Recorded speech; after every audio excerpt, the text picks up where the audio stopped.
Ngana za zoba na yo pona malade no ngana kenu luanda kwa nganga pona zo pouvoir na ya kubikisa yo ezalaka mona kapé vidéo wana e circuler maman moko ayaki wana me bayaki ne déjà ebembe kasi mosala nzamba sambeli moto alamuki te. Lorsque vous suivez au fond eza ba formalité to otobenga kanalinga la mankiona. Avec l'homme de Dieu, tu as décortiqué. Le prophète Denis le Sabiso, Nzamba solo.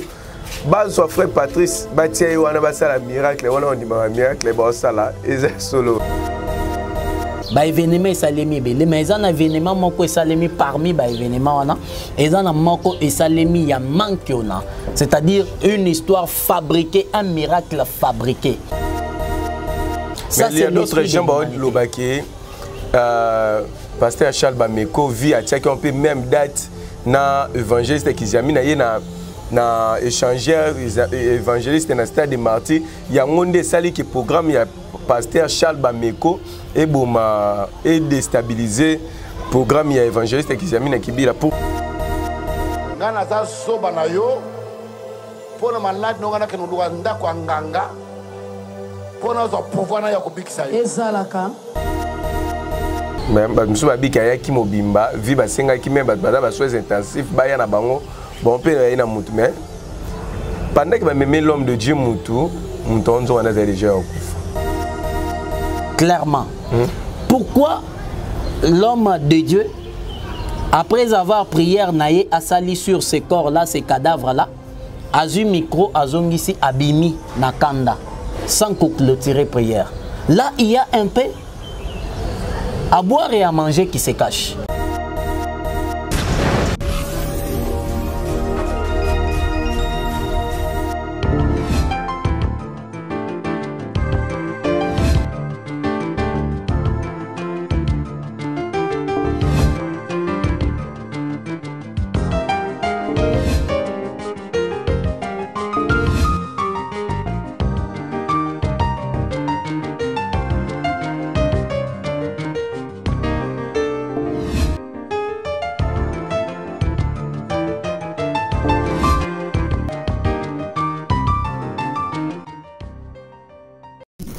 Ceux qui te koutani li susu mokola lelo lokumu na kolo yesu masia mopesi na pema apesi li susu pema na via jires moko pema na vie na yo mutozola na biso pema na vie ya balibota na biso nyonso faisons du bien apesi pema yango esali ke yo landa biso tozongisi matonde pana yemoko kolo yesu masia. C'est votre humble serviteur le frère Jires Mokwa na momesano na ye ya koyambela bino ba homme spirituel. Aujourd'hui je ne suis pas seul sur cette plateau, je suis toujours accompagné par un homme de Dieu, le prophète Onésime Ndaya. Oh boye bien déjà bien na katia chaîne abiso faisons du bien TV. Tant to ba faisons du bien bonto sengande toye bana ko sala bolamu na banani na babola na ba orphelin na bandeko bazangi. Tongo zo sunga babola bongo za bola mo sela kolonza mbe pamba te bible ezo biso la religion pure et sans tache et zéro sunga babola yenda za mobola ba veuve papa ba orphelin. Émission la bolinga mingi la vérité spirituelle. La Bible nous dit vous reconnaîtrez la vérité et la vérité vous affranchira. Solonde kangolaka, solonde et fungolaka. Le lot de meka kosimba un peu d'actualité. C'est quoi les actualités? Il y avait deux stades de martyrs où il est qui Nzamba Salibi Kamwa. Il y a évangéliste Kabundi Wale, ça aussi, il y a évangéliste Kiziamina Kibila Jean Oscar. Il y avait tellement de miracles où il passait Kiwana. Parce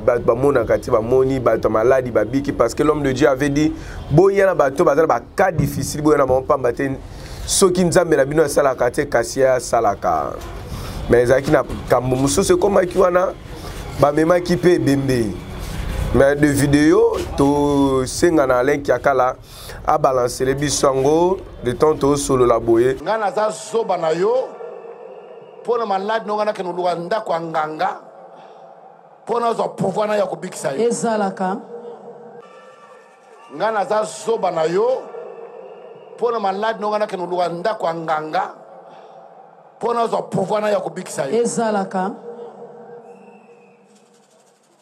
Je ne peux pas. Nakoki komeka kosala ngo ata mokete. Je ne peux pas. Quelle gloire je vais tirer? Étant éphémère. Tu guéris sur la personne en question. Demain il t'abandonne. Il est parti ailleurs. Il commence te critiquer. Qu'est-ce que tu as gagné? Voici le temps. Tout le monde a capé vidéo, on a circulé, maman moko, ayaki wana me bayaki déjà ebembe. Kasi mosala nzamba sambela sambeli moto à la mukite, il y avait des vidéos. Mais en fin de compte, notre prophète Denis a sali analyse. Abiso ki ba miracle ba osala les makiona. Est-ce que nzamba sala kakate? Est-ce que faut ba nyoso ba yaki wana fallait ka ba mona loboko nzambe? Même dans les bêtises des écarts où on boit comme liboson d'habit, qu'est-ce que fait ba nyoso ba bika? Avec l'homme de Dieu, tout décortiqué, il aura le prophète Denis les sabiso baza basala nzamba solo. Bas son frère Patrice, batia wana basala miracle, wana on dit miracle ba osala et solo. Puis Matadi ba bon séjour à Kinshasa na pêché bambote. Maman Yuyu na ville percée partenaire na numéro 1 na pêché bambote. Bisika ozali continuer ko sala ko sunga toujours faisons du bien. Ndenge ozo sunga na ba partage na ko promouvoir chaîne Opena maman ba merci na yo. Bisika ozali nga pe na ko lembate ko pesa ka bambote ko dédicacer yo vraiment oza pe na maman oyo osala makambo belé na nzela ya chaîne o faisons bien. Na yo peso ko sali oh maman Yuyu osala eza toujours malam pambate évangile ya kolo Yesu Masia et panzana mokili momba Sergio depuis l'Angola bambote na yo so naza même parole à réalisateur na ba fongler la caméra la présenter non invité na ngomkololo. Bonjour l'homme de Dieu. Bonjour frère Jérès. Très heureux ya yambo de sauce na chaîne so. Merci beaucoup, c'est vraiment partagé ngande naza sengo ya ko joie sur invitation na yo. En tout cas malgré ma réaction bah tu es appena bah on s'épelle no makas ta façon de cortiquer la parole de Dieu il y a ko bimisa miel na mnoko lion ko pesa batu balia en tout cas batena baza ko féliciter au côté ana. Ah que Dieu soit loué. Merci beaucoup mes frères et sœurs. Et ça juste mon lit mon centre nerzo sunga parce qu'il y a des meilleurs enseignants et il y a des meilleurs communicateurs et évangile. Il y a nazo sunga biso Olandisa mana portion oyo atie kati na biso afin que to koma en mesure ya ko communiquer muke oyo tozo communiquer parce que je ne suis pas meilleur que mes pères, je ne suis pas meilleur que ba oyo ba précédé nga na kati évangile to ba oyo bazo la mukalelo na ngolu ya Nzambe. J'ai fait juste par rapport ya portion ya grâce oyo Nzambe apesi. Na yoka docteur moko te ya mukolo mususu aza ko enseigner na yo qui prophète Onésime, est-ce que prophète Onésime azaki prophète te mais mususu ba c'est que réalité azane docteur? Non. Obi otienga na équation na ba te devant docteur ndé na sa différence entre docteur et prophète. Non, vous savez frère Jérès, mes frères et sœurs boyebi parce que Batu hein, église locale les messani lorsque bazolo ba prophète azaka maman namoni papa Téléma, Nzamba Ebisinga. Maintenant, beaucoup de gens battent na mutu na bango lorsque babeni mutu prophète, eza namoni. Maintenant, quand un véritable prophète azoya, oyo vraiment kombo wana epesamelier, ils ont créé un peu confusion. Or, ceux qui osana litoi circoncis, lorsque un docteur azoyoba okolanda, eh bien tu verras qu'il est beaucoup spécialisé dans la révélation, il y a écriture, dans l'interprétation, il y a connaissance approfondie et aussi dans la doctrine. Mais quand un prophète vient, okolanda lito, il y a prophète, il est beaucoup spécialisé dans l'interprétation, il y a prophétie biblique et aussi dans la révélation, dans la connaissance ainsi que dans la doctrine. Merci. Il y aura un jour, tu regardes tous les 5 ministères. Si tu es devant un prophète, ou détecté, ou un prophète, si tu es devant un docteur, ou devant un docteur, devant un pasteur, ou pasteur, évangéliste, évangéliste. Tout ça, l'émission, j'espère que vous promettez. Effectivement, je serai là disponible parce qu'il s'agit de Dieu. Merci, l'homme de Dieu. Il était aussi écrivain. Plusieurs ouvrages, plus de 15 livres déjà. Au moment déjà de cette émission sur les 3 types de prophètes. Autorité Alain Kiakala, balance les biseaux affiche il y a ouvrage Johanna, Yangoana, oyo déjà tolobelaki les 3 types de prophètes oyo décortiquaki soko oza na posa oyeba makambu oyo tolobelaki na kati ya livre wana en attendant déjà ezotekama déjà numéro l'homme de Dieu ezana okoki obenga pona ozwa livre wana bosolola selo bamonta oyo boswana l'homme de Dieu apesaki mpe lié au ezoté kama yo mutoza Kinshasa ndenge nini ozwango mais plus de détails numéro l'homme de Dieu ezana comme si poko benga ngai tokoyeba ndenge nini ya kokomisela o livre wana bisika ozali oyeba lolenge ya basakoli mibale toyebi ka mosakoli esengela prophétiser nde l'homme de Dieu alobi awa mais mosakoli nyonso te kaka fois prophétiser mususu a prophétiser à ka miracle kasi tolobelaki yango nyonso pour aller pas décortiquer makambo ebele soza aposa livre contacter l'homme de Dieu ou bien contacter ngai ozwa livre na l'homme de Dieu oyoka déjà ton repère sujet tolobela ba événement o eleki na stade des martyrs ainsi que de miracles o esalemi kuna nyonso wana tolobela ngo mais yambo tokota yango quelque chose d'actualité totika émission comme ça tolobela Yesu Masia ndi azana centre bongo tokota na sujet na biso mokolo lelo. On peut prier ensemble. Dieu des grâces, maître du ciel et de la terre, nous prenons ces instants entre tes deux saintes mains sous ton pouvoir. Laisse que ta grâce et le Saint-Esprit, le meilleur analyste, Amekakosa, l'analyse parfaite pour réveiller la conscience de mes frères et sœurs et aussi pour bien orienter mes frères et sœurs sur la bonne voie et puis qu'au Kangabango sur la bonne voie afin que leur vie chrétienne soit encore de plus en plus perfectionnée car l'air est grave, tu le sais très bien Seigneur. Nous disons tout cela au nom de Jésus-Christ. Amen. Amen. L'air est grave, l'homme de Dieu, comme tu viens de prier. Effectivement, mes frères et sœurs, l'air est tellement grave. L'apôtre Paul dit à Timothée, je crois, dès Timothée chapitre 4, sache-les que vers les temps de la fin, les moments seront très difficiles. Pourquoi battant et causala très difficile? Parce que bato bakobo est la vérité. Bako s'attacher na oizo sepeli sabango. Les gens deviendront des fanfarons, des amoureux ou des amis d'argent.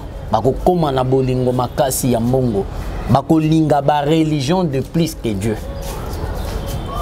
Et ainsi de suite, l'apôtre Paul a détaillé yango. Na uti ko landa thématique et aussi ba actualité ya ba news oizo lekalelo na kati ya Congo to na kati ya Kinshasa. Na ba événement où Salemi ya stade de martyrs.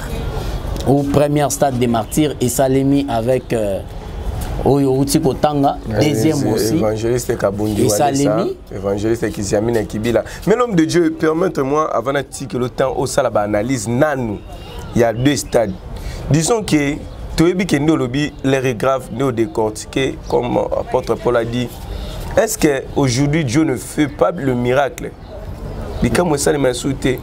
Tout est comme un faux, pasteur ou un faux, miracle est à soloté. Au contraire, Dieu travaille beaucoup aujourd'hui et il continuera toujours à travailler. Parce que nous sommes dans l'action et dans la conduite du Saint-Esprit. Lorsque le Saint-Esprit est là, la communication de la parole et des miracles exaucent jour pour jour dans sa perfection. Dieu opère des miracles. Un miracle, c'est quoi? Ce sont des faits étonnants. C'est-à-dire, Bamakambo Oyo Ezo faire étonner moi. C'est ça un miracle. Alors, jusqu'à aujourd'hui, le Seigneur continue à le faire. Par exemple, Kobongo la Ongana Bongoli Motema. Et un miracle. Kobi Kisamuto Azobela. Et un miracle. Le Seigneur le fait d'une manière ou d'une autre, Lélo, et puis Azo continue na Kosala. Maintenant, le problème en est que Lélo Batu et Belé Bakomi na doute sur certains miracles. Pourquoi?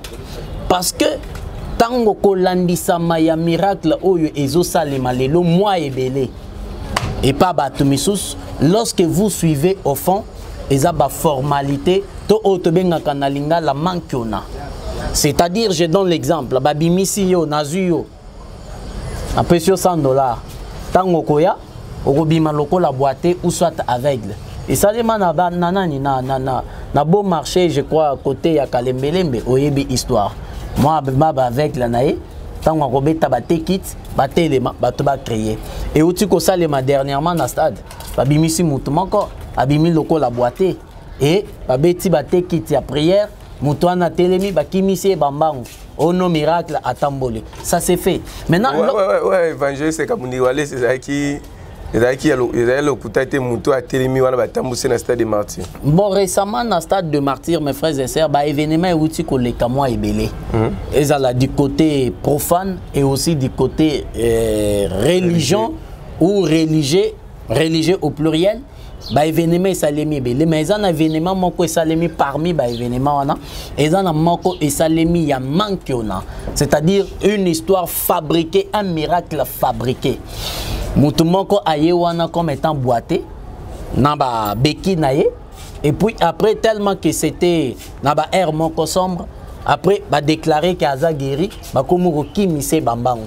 Bah kimise bambango, nous avons vu le produit a été lancé sur le net, le produit a été lancé naba réseau, naba média. Moi je fais les commentaires sur le produit qui a été mis à notre disposition. L'homme de Dieu, permettez-moi de poser une question.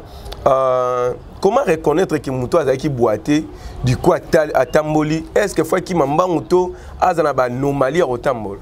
C'est-à-dire lorsque Dieu fait un miracle, anomalie éthique à la gâté. Mais les accords humains, on peut constater tout va gratinir, tout va bilo comment on va dans tout le monde. Partie alors qu'est-ce qui prouve que oh qui manque? C'est pourquoi je t'ai dit lorsque on a essayé d'apprendre, tu apprenais qui que yo pose un journaliste au salut d'investigation. Vie de cité. Nous avons appris que Moutouana va payer moi quelque chose. Ayewana abimi loko la boîte et puis par après à Tamboli. Et cet homme-là, nous avons même fait des investigations. Tout ebina commune oiseau s'est retrouvé. Il n'a jamais été boité. Bah ebi même ses amis bah ebi katika la rosa la boîte té. Bah bimi siye ka kapona ko ça là enfin que bazo ampleur. Parce que les gens n'ont plus Dieu. Beaucoup de gens n'ont plus Dieu. Maintenant bazo fabriquer babiloko pour apparaître. Les gens cherchent l'apparition tellement que basi va perdre le royaume des cieux. Batikali maintenant, batika la tana katia ba impact na apparition. C'est ce qui se passe aujourd'hui. Mais alors aussi basali gloire ezongi pa nzambe to ekipanani. Parce que basali yango est-ce que gloire ezaya ba to comme nzambe nde kumisama parce que bamusu batatoli o ba yebili solo tende yo yebi yango ndo vérifier bamusu ba yebika ke Yesu nda sali miracle. Est-ce que on est pas Yesu to eke et pas il y a Mouto à saler vraiment selon la Bible. Est-ce que c'est un péché ou c'est comment? Selon les Écritures, d'abord c'est un péché. Ils ont fabriqué quelque chose au nom de l'Éternel. Ils ont rendu le Saint-Esprit incapable et à côté les missa emboîtés. C'est un péché. La deuxième des choses, pour naba oyo ba yebite, ils sont restés dans l'ignorance que non nzambende abiki sakin de koana. Maintenant tellement que c'est une histoire fabriquée nabat. Vous voyez un peu, c'est une histoire fabriquée Nabat. Tout ce qui est fabriqué par les humains au nom du Seigneur Jésus-Christ. Et que Yeswazan Nakatite, les diables profitent directement à Zokota Nayango. Et lorsque le diable pénètre, il prend maintenant cette gloire-là et il fait en sorte que publicité wana et ça les de plus en plus mounene. Afin que gloire wana ezongela parce que Dieu n'a rien à voir là-dedans. C'est comme ça aussi tellement que batu oyo basala ka babilo wana ba faux miracle wana fabriqué. Lorsque les diables azo ça la publicité on a azotine la bango les soso batu. Parce que ces gens-là ce sont ses disciples, mais appelés disciples de Dieu. Ce sont ces disciples Satan maintenant azotine la batu.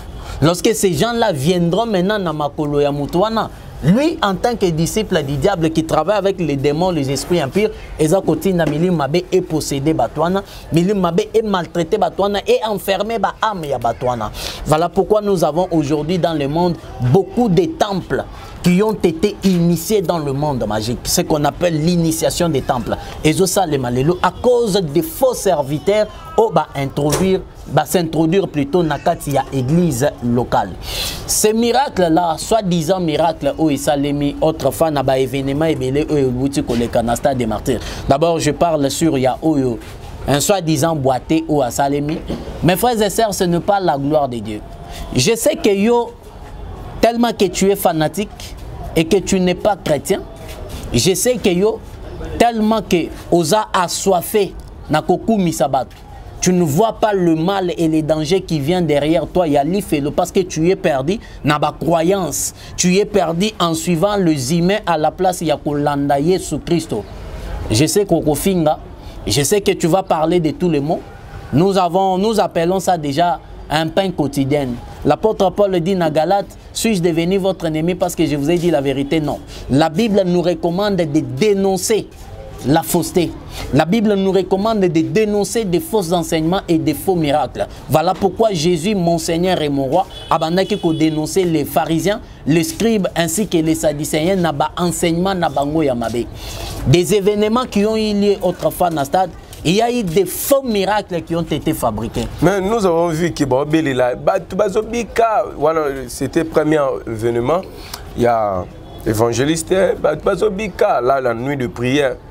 Est-ce que proclamer quand au moni veillé ça rendit gloire à Dieu?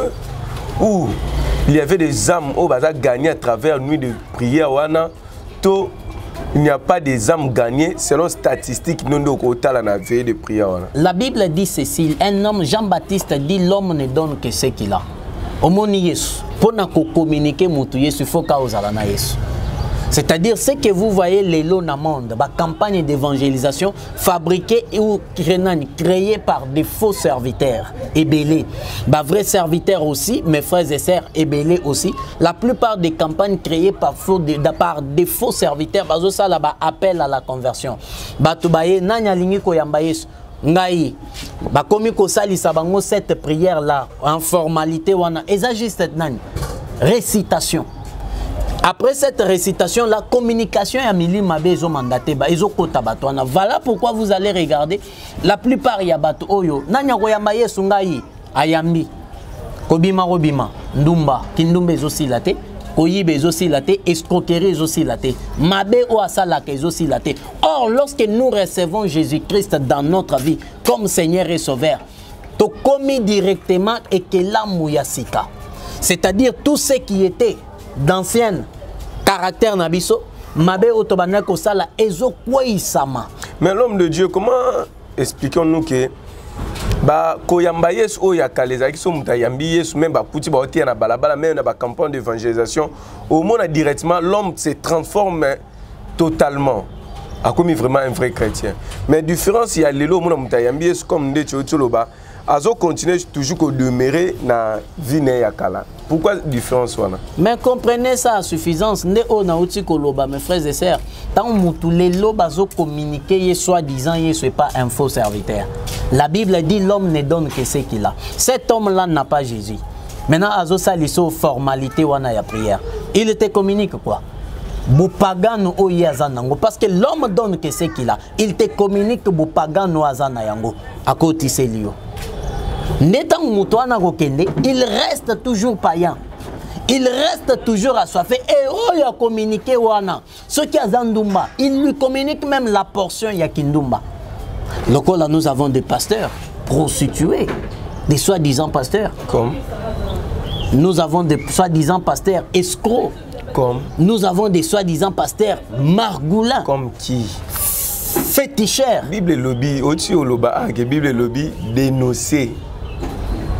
La Bible nous dit dénoncer le mal, c'est-à-dire quoi? Nous dénonçons des faux enseignements, nous dénonçons des faux miracles. Quand je l'ai dit là, Bandeko Bazolanda, ils savent très bien que pasteur Ouakoumi Sakawana, Azandumba Abebisa Mabalabato. Ils savent très bien que pasteur Ouakoumi Sakawana, Asia Kangaï n'a pas pratique mon fétichiste. Ils le savent très bien. Mais tellement que beaucoup de gens sont possédés par les esprits de la génération. Beaucoup de gens sont possédés par les démons qui travaillent dans la génération. Voilà pourquoi Bazolanda Bango. Et beaucoup de gens aussi baza attrapés na prophétie Yatango Yasuka. Vers le temps de la fin, les gens deviendront des amis d'argent, des ennemis des gens des biens. Les gens aimeront entendre Oezo Sepeli Sabango. C'est ce que nous sommes en train de traverser. Nous sommes au temps de la fin. Les gens sont devenus maintenant prêts ya koyoka Oezo Sepeli Sabango. Kolanda batu oyo bazo Sepeli Sabango na makambo bazo lo bezo Sepeli Sabango. Voilà pourquoi il demeure toujours dans le mal. Tout comme on a événement suspect toujours dans le stade de Mantier, notre évangéliste Kiziami Nakibila, permettez-moi de citer les noms. À Betty 3 jours, mais les gens, même en na anglais, il y a polémique. Il y a stade, il y a profane, il y a évangéliste Kabundi Wale, c'est Salemaki, il y avait de Piaka, ba play salimité. Pourquoi comparaison wana na mamanzambe ou a sali plein ou a sali plainté? D'abord, c'est la vie de l'homme congolais. Oui, bien, très bien. Nos frères et sœurs congolais, ils aiment beaucoup comparer et ils aiment beaucoup critiquer. Akoki ko critiquer na eloko yazana renseignement na yangote.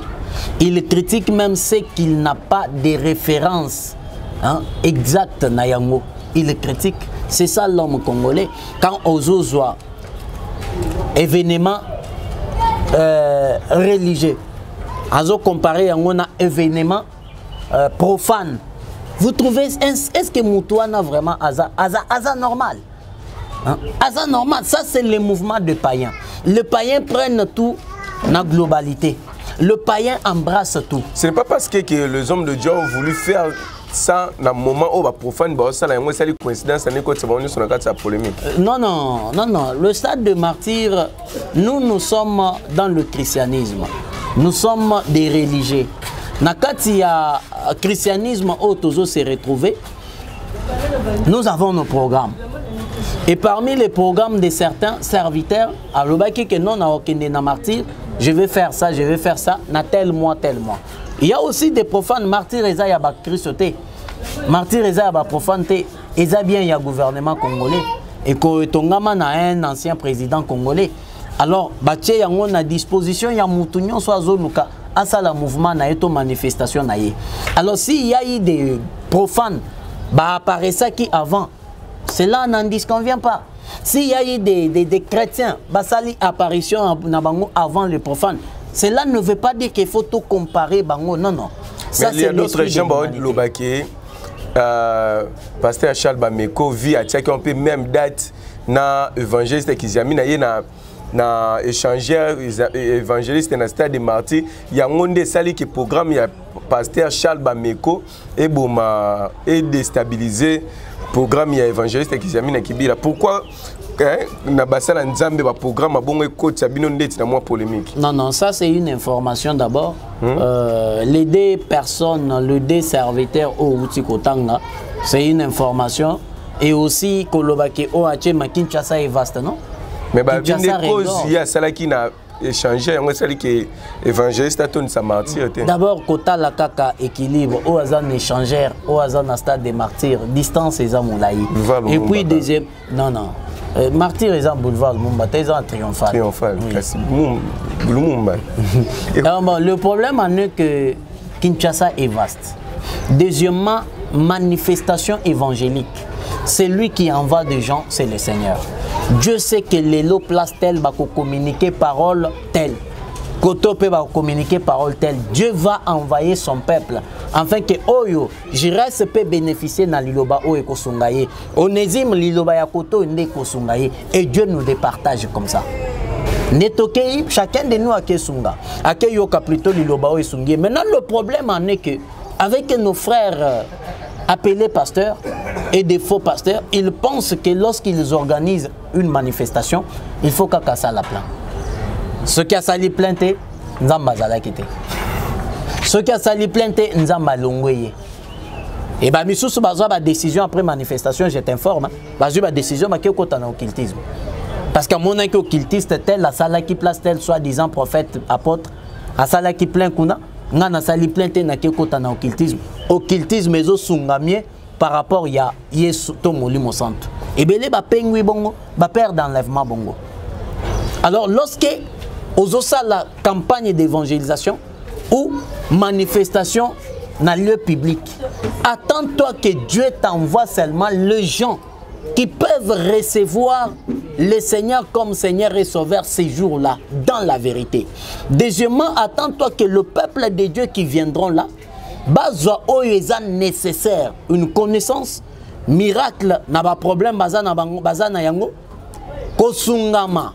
Na kozala affermi davantage et aussi kolongola bango nanzela o bakoma ki kokende kozongisa bango toujours nanzela ya droiture. C'est ce qui est utile. Mais l'homme de Dieu n'a toujours un événement stade de martyrs évangélique qui zamina tomoni e bimbezala kiwana bayaki na mutu. Mais musu babika yaki mobimba vi basenga ki même bada ba soins intensifs baya na bango bon pe na mutu mais pendant que même l'homme de Dieu Moutou, on a déjà l'homme de Dieu a prié, mais on a télémité. L'homme de Dieu Balouka qui a même pas prié à clôture. Est-ce que wana ezala ki ba meki ba meki mosala nzambe pas ba ninga na mususu babi que l'homme de Dieu a kokio la musa bembete. Est-ce que wana dominer puissance nzambe toni? D'abord mes frères et sœurs, oyo la musaka ebembe eza molimo santo. Oyo apesaka bomo eza molimo santo. Oyo agerisaka to alamusi ba boite eza molimo santo. Oyo apambolaka eza kaka molimo santo. Ce qui va ici est bembe. Le problème qui est là, faisons un peu l'analyse clairement. Pourquoi l'homme de Dieu, après avoir prié naïe a sali sur ces corps-là, ces cadavres-là, a eu micro, a zongisi, abimi, nakanda, sans clôturer prière. Là, il y a un peu à boire et à manger qui se cache. Selon des informations au Bissotozi, nous avons appris que premièrement, ils a touché. Parce que c'est l'homme de Dieu touche. Parce que lui, il appartient à un mouvement, il y a RC. Et ça, il appartenir à conseil, on appelle ça conseil. Les termes m'échappent. Si c'est conseil de. Les termes m'échappent. Bassim Misaki, il y a RC touche. Parce que il y a une guerre d'esprit, une guerre du pouvoir. Une guerre, il y a intérêt au gouvernement congolais. Alors, selon encore information que nous avons reçue, nous avons appris que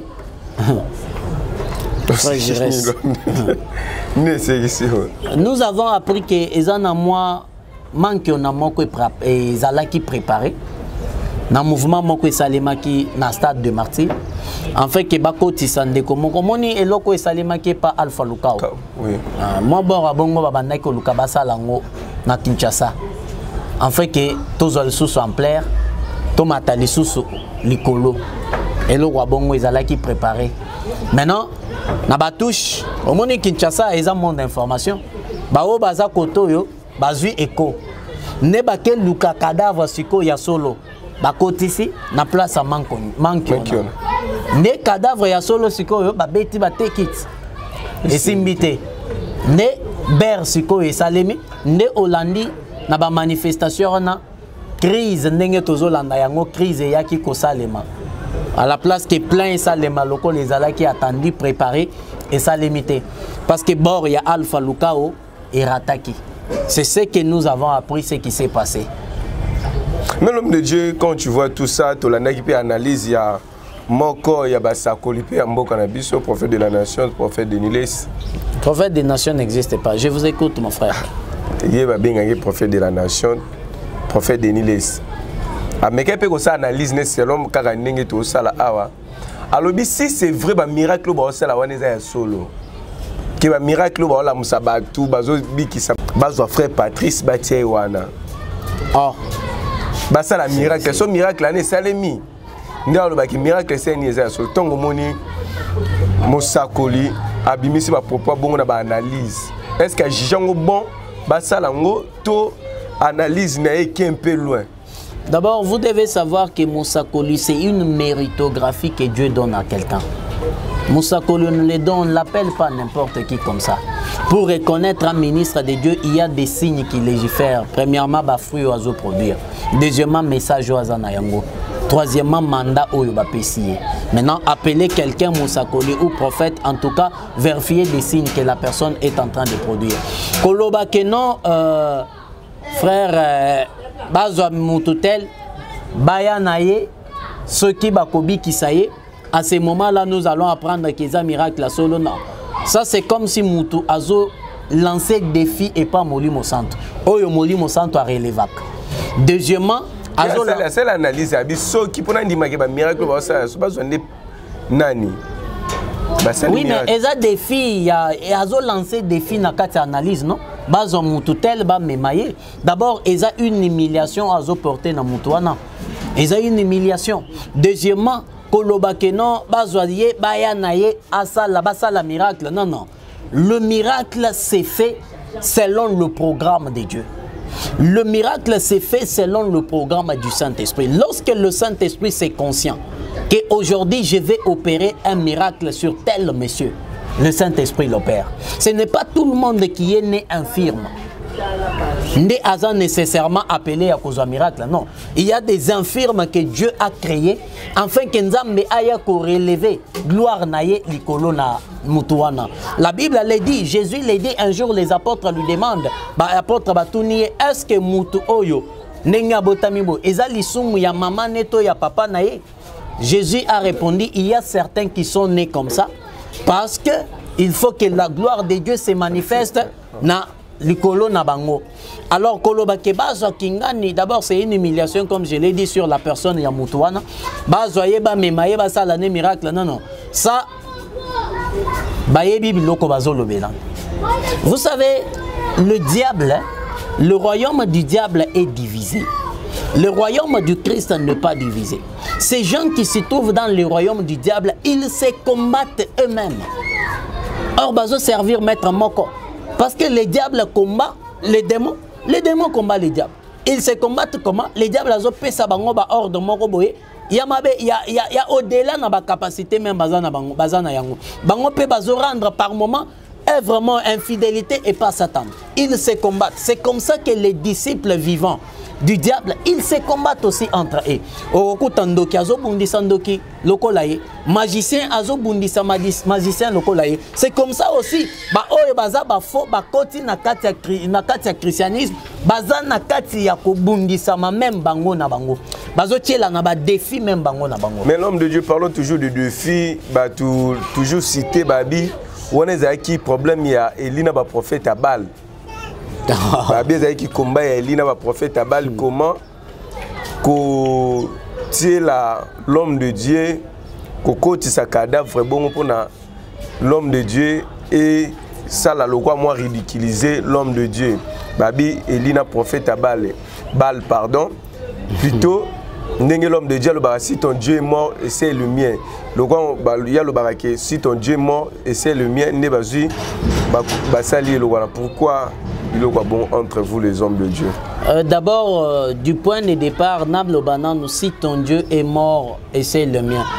D'abord que non, il y a des filles, il y a prophète, il y a Élie, il y a prophète à Baal, non, non.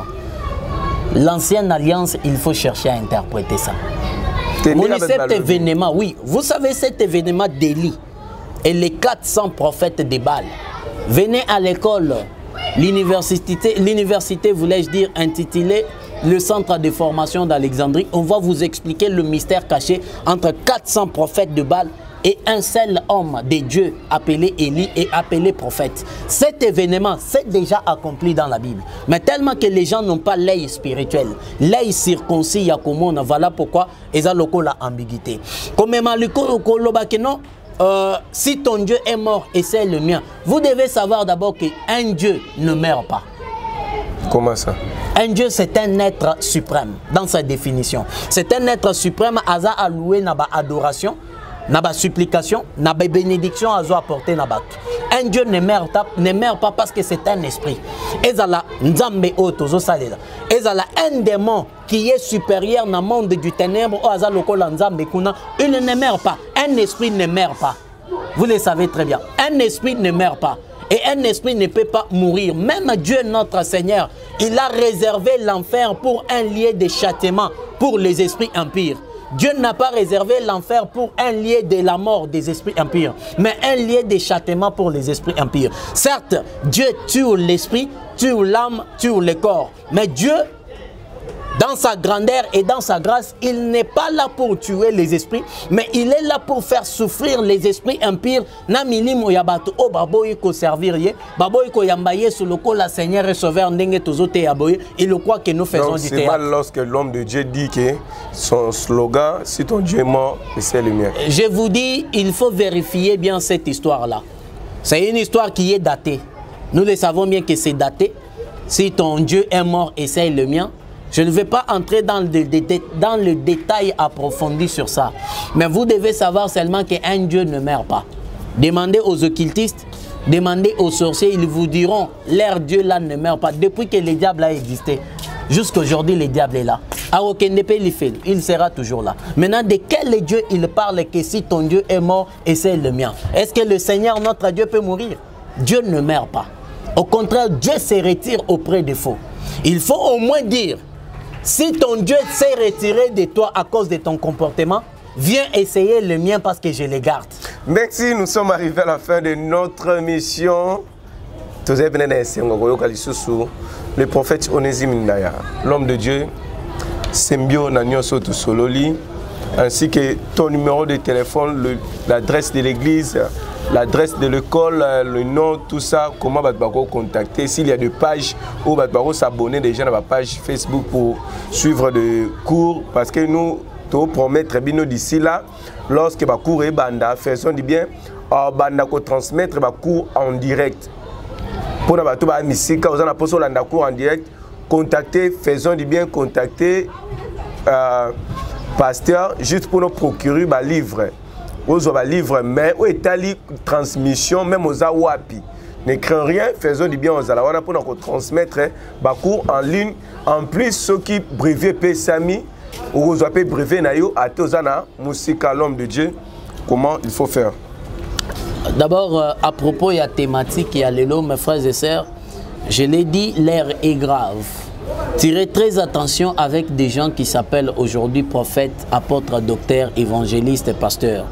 Il faut chercher, cultiver en vous sur l'intimité, sur base de l'intimité à Molimo Santo dans la prière et dans votre conduite, afin que Molimo Santo Asungayo a créé Katinayo, ce qu'on appelle le discernement des esprits. Sur base du discernement des esprits, et qu'on permette de discerner la personne qui se présente devant toi comme étant ministre de Dieu. Parce que l'air est grave. Sur base tout simplement, il y a moins de distraction mouquée. Vous allez perdre le salut et l'enlèvement totalement dans un temps inattendu. Alors réveillez votre conscience, mon frère, ma soeur. Réveille ta conscience, l'air est grave. Nous sommes au temps de la fin. Nous sommes en train de tendre vers la levée du soleil du matin, vers la levée de l'étoile du matin, selon Matthieu. Selon Marc 13, l'apôtre Paul dans Romains, il a dit la nuit a tellement avancé et que le matin est proche. Nous sommes tellement avancés, nous ne sommes plus du temps du soir, nous ne sommes plus pendant le milieu de la nuit, nous avons quitté même vers 3 heures, nous tendons vers 5 heures où l'étoile du matin va s'élever. Réveille ta conscience, c'est tout un enseignement. Si vous nous suivez, vous allez apprendre les 4 veilles de la nuit de Marc 13 que Jésus a parlé. Nous sommes bergers par la grâce de Dieu du ministère Génération des Pérettes qui se trouve au Katanga et nous sommes en train de planter l'œuvre ici à Kinshasa. C'était prévu que nous plantons ça sur l'Umete, mais sur plutôt, voulais-je dire, Lemba. On a eu un peu de petits contretemps avec notre bailleur. Nous sommes en train de chercher l'endroit, prier que le Seigneur nous donne l'endroit, afin que tout planter Génération de Pérettes, le ministère. Et c'est aussi le lieu. Le lieu du cours sera communiqué, l'adresse sera communiquée dans un bref temps parce que nous sommes en négociation avec une salle qui se trouve au niveau de Lemba Terminus, précisément na Terminus.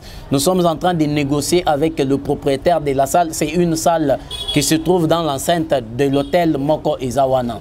L'adresse vous sera communiquée juste au niveau du Terminus. Que le Seigneur vous bénisse. Mon mobile est plus 243 97 77 41 507. C'est ça. Si vous avez besoin des ouvrages, nous préparons une sortie officielle. Il y a présentation, il y a 3 types de prophètes Nakatia Sal. Et là, nous allons profiter aussi de parler sur les 4 types d'ignorance devant Dieu. Mini-conférence et que vous allez organiser na Super Lemba, précisément na salle Oyo. Na terminus, voulais-je dire Lemba, na salle Oyo toko planter maintenant école par après. Ça va être vraiment bénéfique pour les enfants de Dieu parce que la connaissance sera communiquée selon la mesure de la grâce que le Seigneur nous amène et que le Seigneur nous a dotés. Que Dieu vous bénisse. Merci, nous sommes arrivés à la fin de notre mission. C'était votre humble serviteur, Jérès Mokwa, le prophète Onésime Ndaya. Yum to sepela une émission. Si c'est la toute première fois talango qui n'est juste place bâti bande rouge ba commis s'abonner au final fini pe cloche de notification pas bâti ben mission to banoko sala et zong la cabine jeudi. Un grand merci na assistance na yo hein jeune fille moto bimisa kala mingte na internet awa déjà to formé please Maya kala mingte to bimisa bo mona déjà akobanda ko sala ba émission na ye ala mwana moko poli hein Calamité pour découvrir à bouger pe kino parce que ma formation je à ma casse. Ce qui colle sur Massia à Bombi pa ba télévision to kutani prochainement. Merci bye.